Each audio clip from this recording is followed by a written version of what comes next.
साथियों, एक बात तो तय है कि बहुजन समाज के किसी दबे कुचले व्यक्ति के लिए, गरीब व्यक्ति के लिए, निम्न वर्ग से आने वाले व्यक्ति के लिए कभी ये लोग कोई आंदोलन नहीं करते हैं।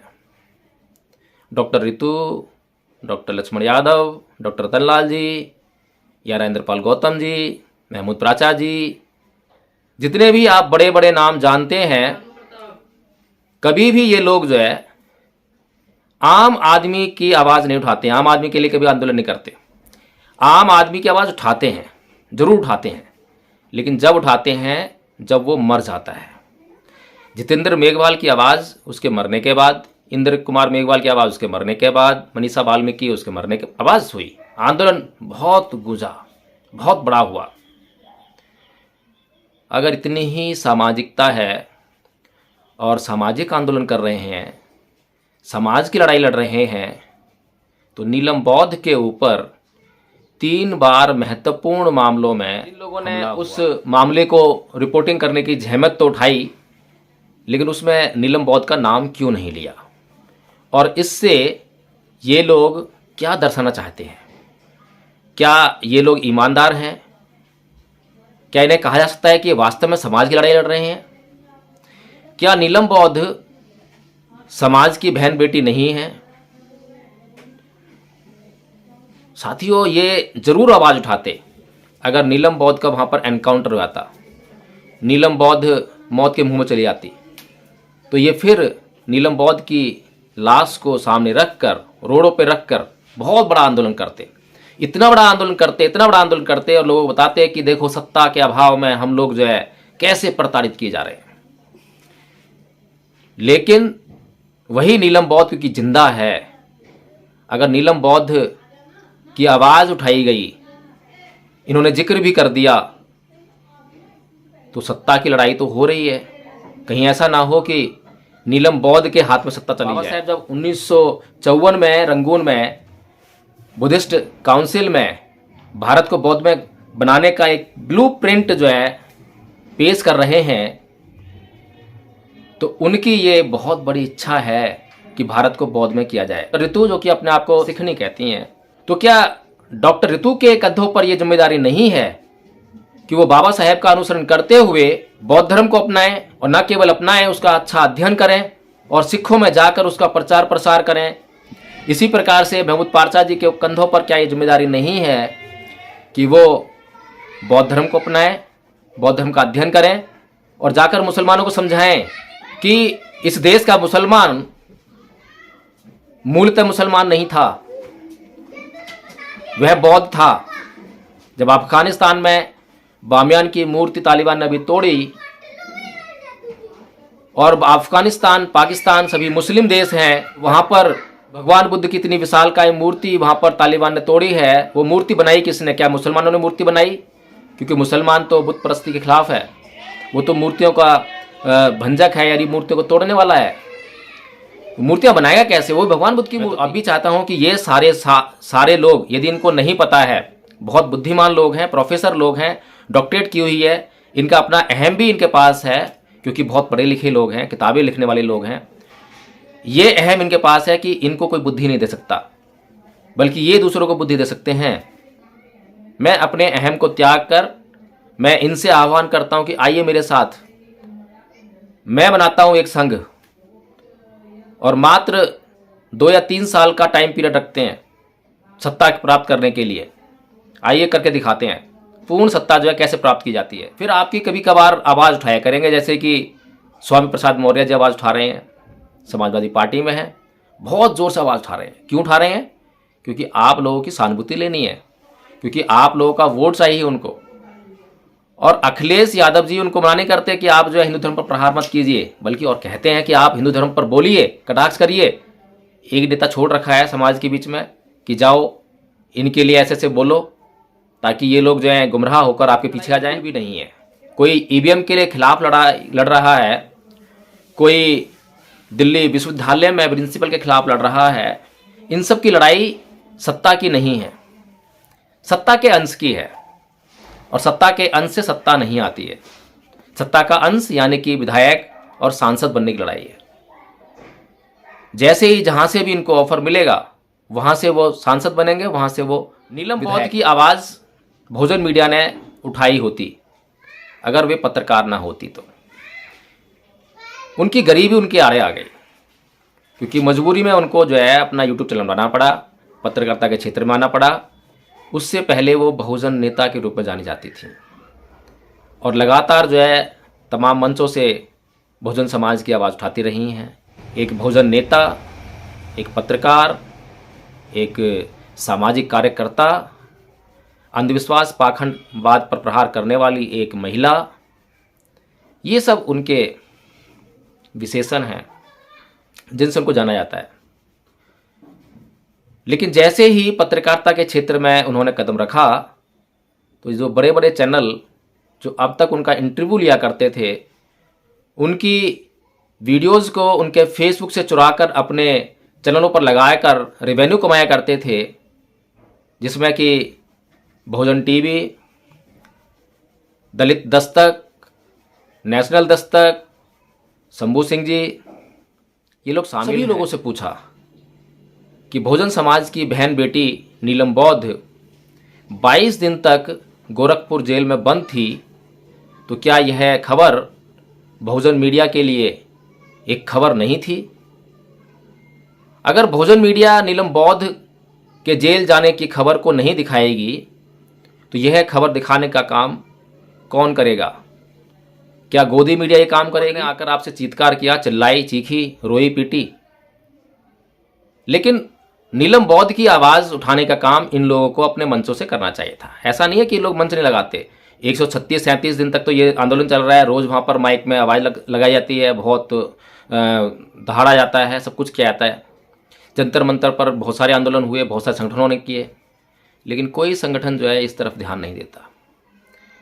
और बहुजन मीडिया भी, क्योंकि नीलम बौद्ध जी खुद पत्रकार हैं, इसलिए जो है ईर्ष्या का इतना भाव शायद ही मैंने कहीं देखा हो। इतनी भारी ईर्ष्या कि नाम तक जुबान पर आने से ऐसा लगता है जैसे इनकी जुबान जल जाएगी।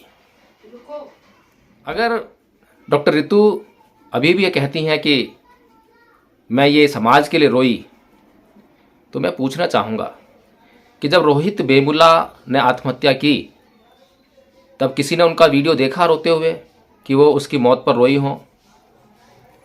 जब इंद्र मेघवाल की हत्या हुई, किसी ने उनका वीडियो देखा कि डॉक्टर रितु रो रही हों, चिल्ला रही हों, चीत्कार कर रही हों? जितेंद्र मेघवाल की हत्या हुई तब कोई ऐसा वीडियो आपने देखा? मनीषा वाल्मीकि कांड हुआ तब ऐसा वीडियो देखा? दिल्ली कैंट का मामला हुआ तब कोई ऐसा वीडियो देखा? हर रोज़ हजारों की संख्या में दलितों पर अत्याचार हो रहे हैं। क्या डॉक्टर रितु का कोई ऐसा आपने वीडियो देखा?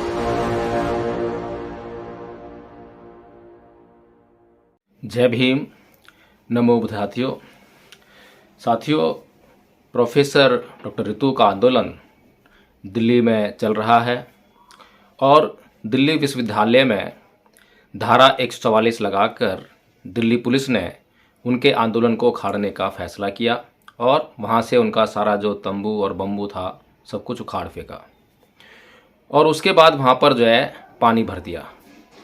तो साथियों, इसके बाद डॉक्टर रितु बुराड़ी थाने में उनको ले जाया गया।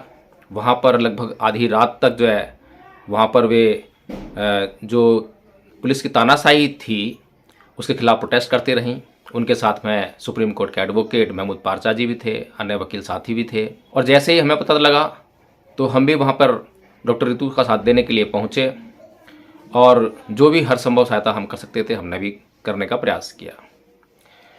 लेकिन साथियों, मैं पहले से ही कुछ मुद्दे उठाता रहा हूँ और जब मैं कोई बात कहता हूँ तो उस बात को बहुजन समाज के लोग जो कि हिंदू संस्कृति का शिकार हैं और हिंदू संस्कृति में उन्हें अंधभक्ति, अंधश्रद्धा ये सब सिखाया जाता है, या कहें कि मन मस्तिष्क पर हजारों वर्ष से उनके भीतर अंधश्रद्धा और अंधभक्ति के बीज रोपित हैं। तो इसी प्रकार से हमने अक्सर देखा है कि जैसे ही समाज में कोई व्यक्ति उन्हें लगता है कि जय भीम बोलने लगा है, बाबा साहेब का नाम लेने लगा है, बाबा साहेब की विचारधारा की बात करने लगा है, तो वे उसकी तरफ ऐसा ही अनुसरण करते हैं जैसे कि हिंदू धर्म में बाबाओं का अनुसरण उनके अंधभक्त करते हैं, अंधश्रद्धालु लोग करते हैं। और जब जब मैंने ये अंधश्रद्धा अंधभक्ति का जो आवरण है उनके दृष्टिपटल से हटाने का कार्य करने का प्रयास किया, तब तब जो है मुझे समाज के आलोचनाओं का शिकार होना पड़ा। सबसे पहले तो मैं जो ये दृष्टि पर पड़े आवरणों को हटाने का जो काम करता हूँ, उनका उद्देश्य क्या है? क्या मेरा उद्देश्य है बहुजन समाज का नेतृत्व करने का प्रयास कर रहे लोगों की आलोचना करना है या उन्हें दृष्टि प्रदान करना है? तो इसी बात पर थोड़ा सा मैं चर्चा करना चाहूँगा और मैं चाहूँगा कि हम लोग क्या चाह रहे हैं, हम लोग किस दिशा में बढ़ रहे हैं। और सबसे पहले मैं बता दूं कि मैं डॉक्टर रितु, महमूद पारचा जी या डॉक्टर रतनलाल जी या लक्ष्मण यादव जी, तमाम जो बहुजन समाज का नेतृत्व करने का प्रयास करते हैं, उन लोगों के खिलाफ बिल्कुल भी नहीं हूँ। लेकिन मेरी नाराज़गी इनसे बहुत बड़ी है और वो नाराज़गी है कि ये लोग बुद्धिजीवी वर्ग से आते हैं और बुद्धिजीवी वर्ग से आने का जो महत्वपूर्ण कर्तव्य इन्हें निभाना चाहिए वो है बहुजन समाज के लिए एक ऐसी व्यवस्था का निर्माण करना जिससे कि बहुजन समाज की समस्याओं का, बहुजन समाज के प्रत्येक व्यक्ति की समस्याओं का जैसे ही उसके सामने समस्या खड़ी हो तुरंत उसका समाधान हो जाए। एक ऐसी व्यवस्था का निर्माण करना मेरी उनसे ये अपेक्षा है। अब मेरी अपेक्षाएं और इनकी कार्यशैली, इस पर मैं चर्चा करना चाहूँगा। तो डॉक्टर रितु, उनको आपने जो है रोते हुए देखा होगा, उनका रोते हुए वीडियो वायरल हो रहा है। वे लगातार अपने मन से कहती रही हैं कि ये मैं समाज के लिए आंदोलन कर रही हूँ, अपने लिए आंदोलन नहीं कर रही हूँ। मैं आलोचना कर रहा हूँ और आलोचना करने का मकसद केवल और केवल डॉक्टर रितु को वो दृष्टि प्रदान करना है जिससे कि जो आवरण उनकी दृष्टि पर पड़े हैं वो हट जाएं और सच्चाई का साक्षात्कार कर सकें और समाज के लिए एक सच्चे हृदय से काम कर सकें ताकि समाज को उनके द्वारा किए गए कार्य से लाभ मिल सके। तो जब डॉक्टर रितु ये कहती हैं कि मैं ये सब समाज के लिए कर रही हूँ, ये सामाजिक आंदोलन है, ये राजनीतिक आंदोलन नहीं है, मेरा अपना कुछ इसमें लाभ नहीं है, और हमने जो है उनके कई वीडियो रोते हुए देखे, चिल्लाते हुए देखे, चीत्कार करते हुए देखे। अब मेरा एक प्रश्न है कि आप कब चीत्कार करते हैं, कब रोते हैं? जब आपको कष्ट होता है तब तो आप हर बार रोए होंगे, हर बार चीत्कार किया होगा। लेकिन कभी किसी दूसरे को अगर कष्ट हुआ हो, आपने संवेदना जरूर प्रकट कर दी होगी, लेकिन रोए नहीं होंगे। अगर रोने वाले लोगों की मैं बात करूं तो वो महापुरुष थे, बाबा साहब डॉक्टर भीमराव अंबेडकर थे, वो समाज के लिए रोए थे। मान्यवर साहब कांसीराम जी थे, वो समाज के लिए रोए थे। जो व्यक्ति समाज के लिए काम करता है वो समाज के दुख दर्द पर रोता है और उसके बाद अपना सुख चैन भूलकर उस समाज की पीड़ा का अंत करने के लिए एक व्यवस्था का निर्माण करने में लग जाता है। अगर डॉक्टर रितु अभी भी ये कहती हैं कि मैं ये समाज के लिए रोई, तो मैं पूछना चाहूँगा कि जब रोहित वेमुला ने आत्महत्या की तब किसी ने उनका वीडियो देखा रोते हुए कि वो उसकी मौत पर रोई हों? जब इंद्र मेघवाल की हत्या हुई, किसी ने उनका वीडियो देखा कि डॉक्टर रितु रो रही हों, चिल्ला रही हों, चीत्कार कर रही हों? जितेंद्र मेघवाल की हत्या हुई तब कोई ऐसा वीडियो आपने देखा? मनीषा वाल्मीकि कांड हुआ तब ऐसा वीडियो देखा? दिल्ली कैंट का मामला हुआ तब कोई ऐसा वीडियो देखा? हर रोज़ हजारों की संख्या में दलितों पर अत्याचार हो रहे हैं, क्या डॉक्टर रितु का कोई ऐसा आपने वीडियो देखा? नहीं देखा। क्योंकि कारण स्पष्ट है, ये मानव व्यवहार है, मानव स्वभाव है कि स्वभाव से व्यक्ति जो है अपने लिए रोता है, अपने लिए पीटता है, अपने लिए चीत्कार करता है, चिल्लाता है, सब कुछ करता है। और जग जाहिर है कि डॉक्टर रितु की जब नौकरी का मामला आया तब उन्होंने जो है अपनी नौकरी का मुद्दा, जो भी उनके साथ घटना घटी, उनके साथ जातीय भेदभाव हुआ, उन्होंने जो एफआईआर लिखाई उसमें जो है प्रिंसिपल अरेस्ट नहीं हुई, ये सब तमाम जो बातें हैं, तमाम जो घटनाक्रम है, ये उनसे जुड़े हुए मामले हैं जिनके लिए वो वहाँ धरना स्थल पर बैठ गई और 136-37 दिन तक लगातार बैठी। 136-37 दिन इनकी बहुत भारी कीमत होती है एक विद्वान व्यक्ति के लिए, एक जागृत व्यक्ति के लिए, यदि वास्तव में वो समाज के लिए काम करना चाहता है तो। नीलम बौद्ध के ऊपर कई बार ऐसे हमले हुए, कई बार ऐसी घटनाएं घटी। बहुजन समाज के लोगों को तो उनकी जानकारी भी बहुत कम हो पाती है। और अगर नीलम बौद्ध उन पर चीत्कार करती, उन पर रोती पीटती, अपने लिए न्याय की गुहार लगाती, अपने लिए न्याय के लिए आंदोलन करने बैठ जाती, अपने लिए कोर्ट में केस फाइल करती और वहाँ पर तारीखें भुगतने का काम करती, तो क्या वो जो काम कर रही हैं समाज के लिए, क्या वो काम कर पाती? हमारे महापुरुषों के ऊपर भी बहुत सारे अत्याचार हुए। परम पूज्य बाबा साहेब डॉक्टर भीमराव अंबेडकर का जो उदाहरण है, उनसे ज़्यादा अधिक अत्याचार शायद ही किसी पर हुए हों। पूरी जिंदगी, उनकी जिंदगी जातीय अपमान, निंदा, आलोचना, अनदेखी, इसका उदाहरण है। बहुत बड़े पैमाने पर उनकी अवहेलना की गई, उनकी आलोचना की गई, उनकी निंदा की गई, उनका अपमान किया गया, अपने ही समाज के द्वारा अपमान सहन करना पड़ा, अपने ही समाज के द्वारा हार सहन करनी पड़ी, लेकिन कभी भी अपने लिए उन्होंने कोई केस दर्ज नहीं कराया, कभी भी अपने लिए कोई आंदोलन नहीं किया। महमूद प्राचार्य जी से जब उस रात को मैं बात कर रहा था तो मैंने उनसे एक सवाल किया कि डॉक्टर रितु का जो मामला है, धरना प्रदर्शन पर बैठने से पहले क्या आपने जो डॉक्टर सविता जो प्रिंसिपल है उसके खिलाफ जो आप उसके अरेस्टिंग की मांग कर रहे हैं, उसके लिए न्याय की शरण ली, कोर्ट गए क्या? यदि आपके किसी मूल अधिकार का हनन हुआ है तो हाई कोर्ट और सुप्रीम कोर्ट आपको सीधे अप्रोच करने के लिए इजाज़त देते हैं, संविधान में आपके लिए प्रावधान है। क्या आपने कुछ इस तरह की प्रक्रिया को अपनाया? तो उन्होंने कहा कि सुप्रीम कोर्ट के 5 सिटिंग जज सरकार के खिलाफ बयान दे रहे हैं। तो मैंने उनसे जो है फिर से वही पूछा कि जो 5 सिटिंग जज जो बयान दे रहे हैं वो तो बात ठीक है, वो उनकी पीड़ा है, क्योंकि जो उनका काम है उसमें सरकार के द्वारा जो अवरोध उत्पन्न किया जा रहा है वो तो हम सब देख ही रहे हैं। लेकिन फिर भी अगर हमें न्याय चाहिए तो पहला जो विकल्प है वो तो कोर्ट ही है। कोर्ट से या तो आपको न्याय नहीं मिल पाता या न्याय मिलने में देरी हो रही है। तो दोनों ही मामले जो है संविधान के विरुद्ध जाते हैं, कानून के विरुद्ध जाते हैं, कानून की जो मर्यादा है उसके विरुद्ध जाते हैं।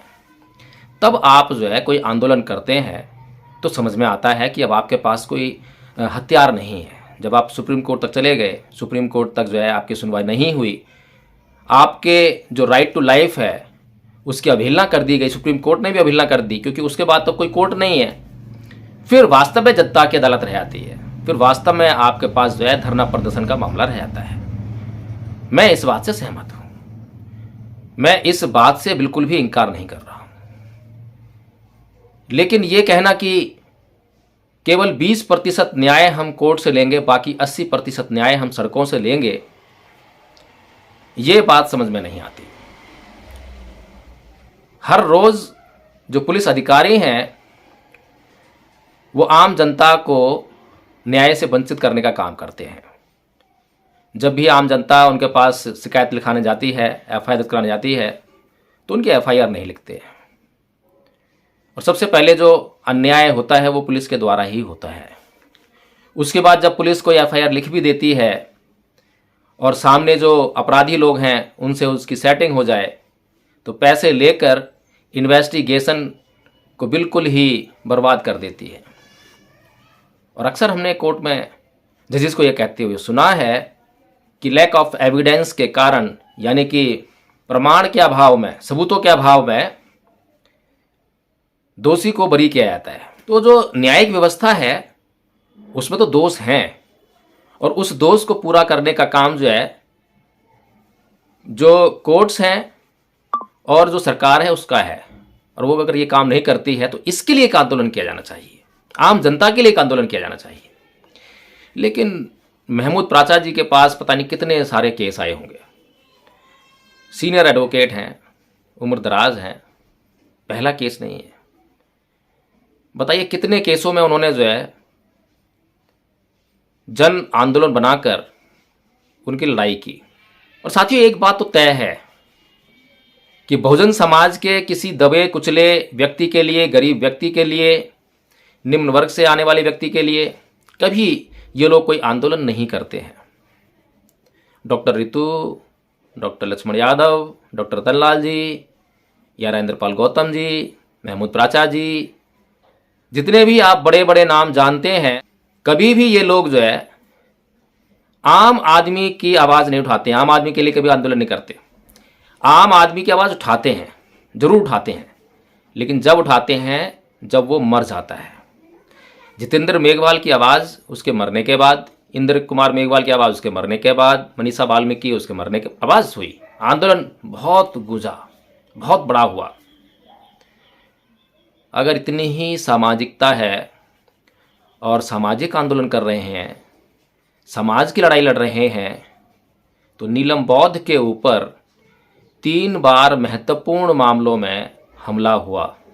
और जो सेक्टर 7 रोहिणी नाहरपुर केस में जो हमला हुआ था, जहाँ पर कि उनको हज़ारों का नुकसान हुआ, उनका मोबाइल छीन लिया, उनके जितने इक्विपमेंट्स थे वो बैग में थे, पैसे थे बैग में, वो सब छीन कर ले गए पुलिस वाले। उसका केस तो अभी भी पेंडिंग है, जिसमें कि अपीयर होना उनके लिए मुश्किल हो रहा है क्योंकि समय नहीं होता है। और इस केस के बारे में शायद ही आप लोग जानते हो। क्या नीलम बौद्ध ने आकर आपसे चीत्कार किया, चिल्लाई, चीखी, रोई, पीटी?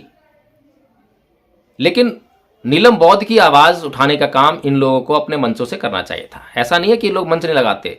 136-37 दिन तक तो ये आंदोलन चल रहा है, रोज़ वहाँ पर माइक में आवाज़ लगाई जाती है, बहुत दहाड़ा जाता है, सब कुछ किया जाता है।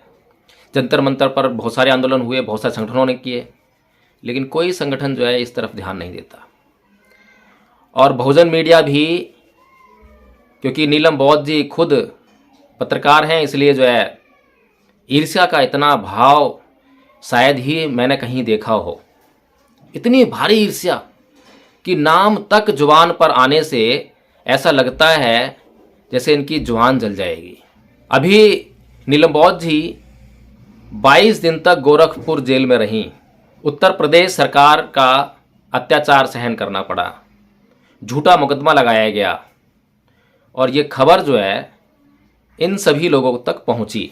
साथियों, नीरज पटेल, डॉक्टर रतनलाल, डॉक्टर लक्ष्मण यादव, नवीन जी, आर्टिकल 19 वाले, इन्होंने उस आंदोलन पर, जिस आंदोलन में भाग लेने के लिए नीलम बौद्ध जी गई थीं और जहां से झूठा मुकदमा लगाकर उन्हें गिरफ्तार करके जेल भेजा गया, उस पर उन्होंने वीडियो बनाए, रिपोर्टिंग की।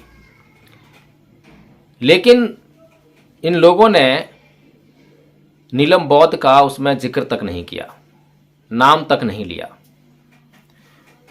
तो अब आप सोच सकते हैं कि जिन लोगों ने उस मामले को रिपोर्टिंग करने की जहमत तो उठाई, लेकिन उसमें नीलम बौद्ध का नाम क्यों नहीं लिया, और इससे ये लोग क्या दर्शाना चाहते हैं? क्या ये लोग ईमानदार हैं? क्या इन्हें कहा जा सकता है कि ये वास्तव में समाज की लड़ाई लड़ रहे हैं?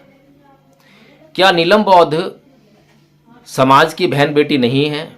साथियों, ये जरूर आवाज़ उठाते अगर नीलम बौद्ध का वहाँ पर एनकाउंटर हो जाता, नीलम बौद्ध मौत के मुंह में चली जाती, तो ये फिर नीलम बौद्ध की लाश को सामने रखकर, रोडों पे रखकर बहुत बड़ा आंदोलन करते, इतना बड़ा आंदोलन करते और लोगों को बताते कि देखो सत्ता के अभाव में हम लोग जो है कैसे प्रताड़ित किए जा रहे हैं।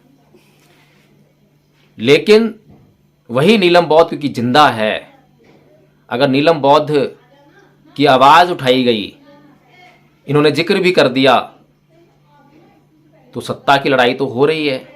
कहीं ऐसा ना हो कि नीलम बौद्ध के हाथ में सत्ता चली जाए, नीलम बौद्ध सत्ता का हिस्सा बन जाए। साथियों, इन लोगों के अलावा जो बहुजन मीडिया है, जो बड़े बड़े पत्रकार, बड़े बड़े नाम जो हैं, एक भी पत्रकार ने नीलम बौद्ध के इस मामले की रिपोर्टिंग नहीं की। और इतना ही नहीं, चलिए मान लेते हैं एक बार के लिए कि इन लोगों को मालूम नहीं पड़ पाया। जब नीलम बौद्ध 2 नवंबर को जेल से छूटी और उसके बाद दिल्ली में सुमित चौहान जी के द्वारा बहुजन यूट्यूबर्स की एक यूट्यूब मीट आयोजित की गई, उसमें लगभग 130 चैनलों ने भाग लिया, बहुजन पत्रकारों ने भाग लिया। और वहाँ पर डॉक्टर लक्ष्मण यादव, नवीन जी आर्टिकल 19 वाले, प्रोफेसर रतनलाल जी, डॉक्टर राजेंद्र पाल गौतम जी, शंभू जी और तमाम वो बड़े बड़े चेहरे जो समाज में पत्रकारिता के लिए जाने जाते हैं, वहाँ उपस्थित हुए। और उनके बीच में नीलम बौद्ध जी ने उनको यह जानकारी दी और उनसे पूछा, सभी लोगों से पूछा कि बहुजन समाज की बहन बेटी नीलम बौद्ध 22 दिन तक गोरखपुर जेल में बंद थी, तो क्या यह खबर बहुजन मीडिया के लिए एक खबर नहीं थी? अगर बहुजन मीडिया नीलम बौद्ध के जेल जाने की खबर को नहीं दिखाएगी, तो यह खबर दिखाने का काम कौन करेगा? क्या गोदी मीडिया ये काम करेगी? फिर नीलम बौद्ध जी को जब समाज के लिए काम कर रही हैं और समाज उनकी, जब वो जेल जा रही हैं तो उनकी आवाज़ नहीं उठा रहा है, उनके लिए कोई आंदोलन नहीं कर रहा है, उनकी रिहाई के लिए कोई मांग नहीं कर रहा है, धमकी आए तो उससे डर जाना चाहिए। साथियों, नीलम बौद्ध लगातार खतरों से खेलते हुए, अपनी जान को जोखिम में डालते हुए लगातार बहुजन समाज के लिए काम करती हैं। और वो काम करती हैं जिससे कि निरंतर लगातार दुश्मन पैदा होते हैं। लेकिन उनको एक चीज़ नहीं आती है, अपने लिए रोना पीटना करना नहीं आता, अपने लिए चीखना चिल्लाना नहीं आता। नीलम बौद्ध को कभी भी आपने रोते हुए नहीं देखा होगा, कभी भी आपने चीखते चिल्लाते हुए नहीं देखा होगा, क्योंकि वो बहुजन महापुरुषों के आदर्श पर चलने वाली महिला है। मैं यह सब इसलिए बता रहा हूं कि जहां बहुजन समाज के भीतर जो महिलाएं हैं बहुत कम तादाद में हैं, और जो महिलाएं अगर इक्का दुक्का दिखाई भी देती हैं, जो समाज के लिए काम कर रही हैं, समाज के लिए आवाज़ उठा रही हैं, तो उनकी समाज जो है अनदेखी अगर करेगा, अगर ये नेता लोग उनकी अनदेखी करेंगे तो उनको कहाँ से हौसला मिलेगा, कहाँ से मनोबल बढ़ेगा? नीलम बौद्ध की आवाज़ बहुजन मीडिया ने उठाई होती, अगर वे पत्रकार ना होती तो। उनकी गरीबी उनके आड़े आ गई, क्योंकि मजबूरी में उनको जो है अपना यूट्यूब चैनल बनाना पड़ा, पत्रकारिता के क्षेत्र में आना पड़ा।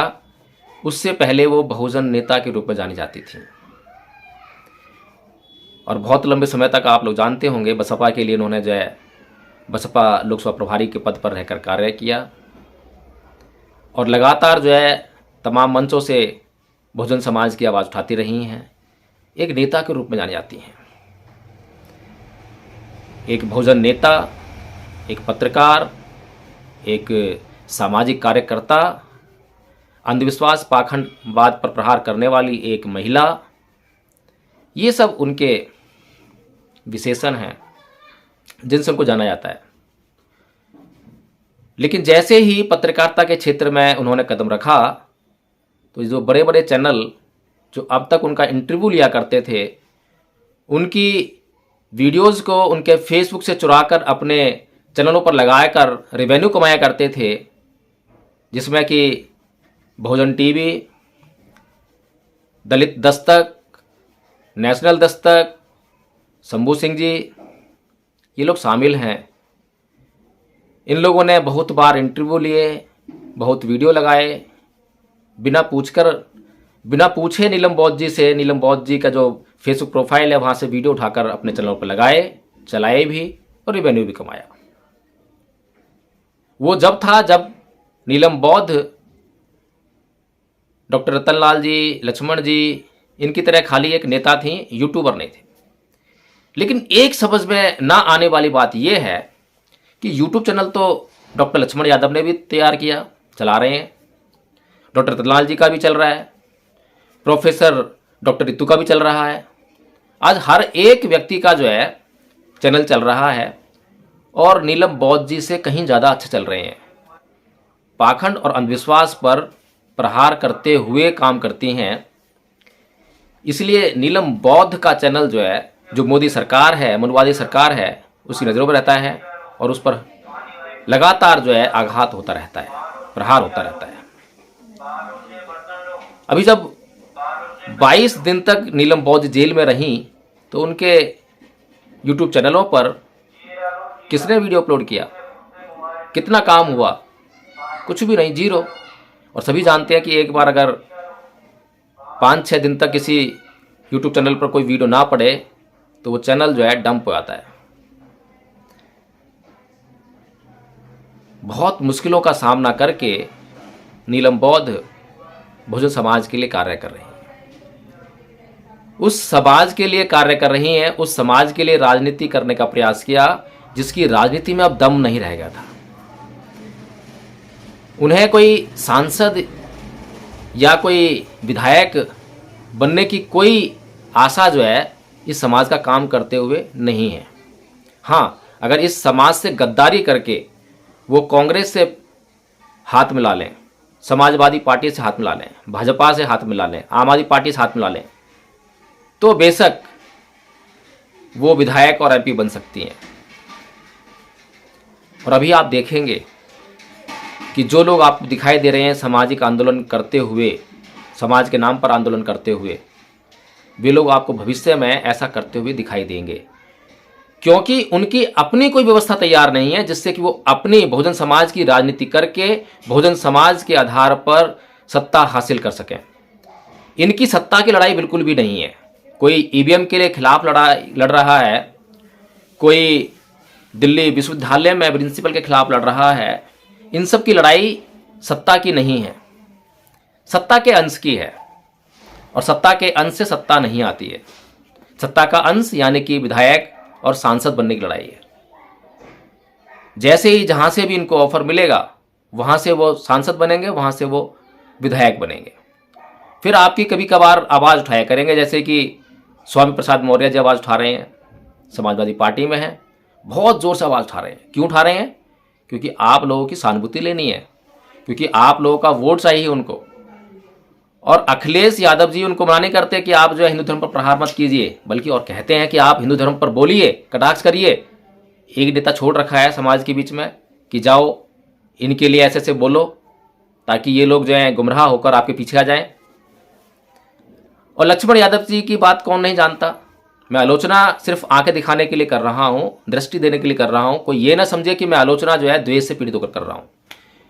मैं तो अब भी चाहता हूँ कि ये सारे लोग, यदि इनको नहीं पता है, बहुत बुद्धिमान लोग हैं, प्रोफेसर लोग हैं, डॉक्टरेट की हुई है, इनका अपना अहम भी इनके पास है क्योंकि बहुत पढ़े लिखे लोग हैं, किताबें लिखने वाले लोग हैं। ये अहम इनके पास है कि इनको कोई बुद्धि नहीं दे सकता, बल्कि ये दूसरों को बुद्धि दे सकते हैं। मैं अपने अहम को त्याग कर मैं इनसे आह्वान करता हूं कि आइए मेरे साथ, मैं बनाता हूं एक संघ और मात्र 2 या 3 साल का टाइम पीरियड रखते हैं सत्ता प्राप्त करने के लिए। आइए करके दिखाते हैं कि सत्ता, पूर्ण सत्ता जो है कैसे प्राप्त की जाती है। लेकिन साथियों, इन लोगों का अहम इतना तगड़ा है, इतना बड़ा है कि मैं पूर्व में कई इस प्रकार के प्रयास कर चुका हूं। मैंने इन लोगों से, सभी लोगों से बात की, लेकिन ये लोग जो हैं इकट्ठा होकर एक व्यवस्था का निर्माण करने में असफल हैं। जबकि हमारे महापुरुषों ने बिल्कुल मार्ग प्रशस्त कर रखा है, बता रखा है कि किस प्रकार सत्ता आएगी, लेकिन नहीं। ये सत्ता के अंश मात्र से खुश हो जाने वाले लोग हैं। इन्हें भविष्य की चुनौतियों से कोई लेना नहीं है। भविष्य में कितनी गंभीर चुनौतियां इनके सामने खड़ी हुई हैं, किस प्रकार से आज मनुवादी लोग राम मंदिर में अब जो है खुलेआम प्राण प्रतिष्ठा करने की भी बात की जा रही है। इतना भी नहीं था कि चलो ये साइंस का ज़माना है, विज्ञान का युग है, तो कम से कम प्रधानमंत्री मोदी जैसे लोग तो कम से कम ये बातों को करने से बचें। पुरोहित पुजारी करते रहते अलग बात थी, लेकिन नहीं, खुलेआम बातें की जा रही है प्राण प्रतिष्ठा की। इतना गंभीर मामला जो है बहुजन समाज के सामने आज पेश हो गया है और भविष्य बहुत अंधकार में दिखाई दे रहा है। लेकिन ये लोग अभी भी आपस में लड़ाई लड़ रहे हैं या अपने आप को चमकाने की लड़ाई लड़ रहे हैं, अपनी लड़ाई लड़ रहे हैं। अभी तक जो आपने आंदोलन देखे, चाहे वो डॉक्टर रतनलाल जी का मामला हो ज्ञान वापी मस्जिद का, चाहे वो डॉक्टर लक्ष्मण यादव का मामला हो उनकी नौकरी से उनको निकाले जाने का, चाहे वो प्रोफेसर ऋतु का मामला हो, ये सभी लोगों के जो मामले जिनमें आप बढ़ चढ़ कर हिस्सा ले रहे हैं, बढ़ चढ़ कर आवाज़ उठा रहे हैं, ये जो मामले हैं, कहीं पर इसमें किसी समाज के किसी व्यक्ति के लिए कोई आवाज़ है क्या? क्या समाज के किसी व्यक्ति पर अत्याचार हुआ हो, उसको लाकर सामने खड़ा किया हो, उसके लिए आंदोलन कर रहे हो? कभी नहीं होगा। चलिए खैर, ये तो बातें होती रहेंगी। अब एक मुद्दे की बात कि डॉक्टर ऋतु महमूद पारचा जी किस तरफ लड़ाई लड़ रहे हैं, डॉक्टर लक्ष्मण यादव, डॉक्टर रतनलाल जी किस तरफ लड़ाई लड़ रहे हैं। परम पूज्य बाबा साहब डॉक्टर भीमराव अंबेडकर 19 जुलाई 1954 को रंगून में, जो वहाँ पर बुद्धिस्ट शासन काउंसिल करके लिखा गया है, उसमें वो आयोजित की जा रही है, उसमें भाग लेते हुए अपने भाषण में भारत को बौद्धमय करने का ब्लूप्रिंट वहाँ लोगों को दे रहे हैं कि भारत को बौद्धमय कैसे किया जाएगा, कैसे किया जाना चाहिए।